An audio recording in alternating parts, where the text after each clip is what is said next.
حضرت فاطمہ کے وصال کا وقت آیا، انتقال کا، تو حضرت اسماء بنت امیس کو بلایا اور بلا کے فرمانے لگی تو مجھے غسل دینا اور سوائے میرے شوہر مولا علی کے کسی اور سے مدد بھی نہ لینا۔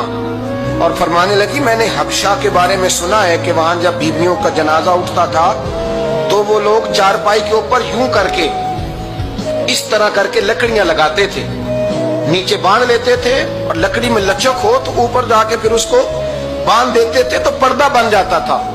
فرمایا میں نے علی کو بتا دیا ہے، تمہیں بھی بتا رہی ہوں، جنازہ میرا رات کو اٹھانا اور لکڑیاں لگا کے نا تو اوپر پردہ کر لینا، میرے وجود پر پڑی ہوئی چادر پر بھی کسی کی نظر نہیں پڑنی چاہیے۔ رات کو جنازہ اٹھانا اور رات کو مجھے دفن کر دینا۔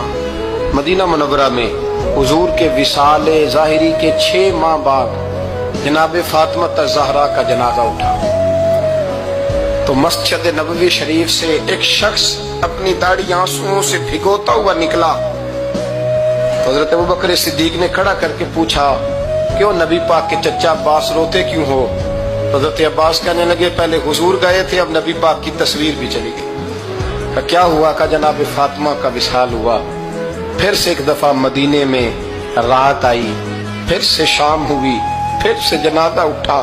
شیر خدا علی المرتضیٰ رضی اللہ تعالیٰ عنہ نے، حضرت عباس نے، حضرت قسم الدین عباس نے، حضرت عبداللہ ابن عباس نے تدفین سے فارغ ہوئے۔ ایک روایت ہے کہ حضرت عباس نے جنازہ پڑھا اور ایک مستند روایت ہے کہ حضرت ابوبکر صدیق نے جنازہ پڑھایا۔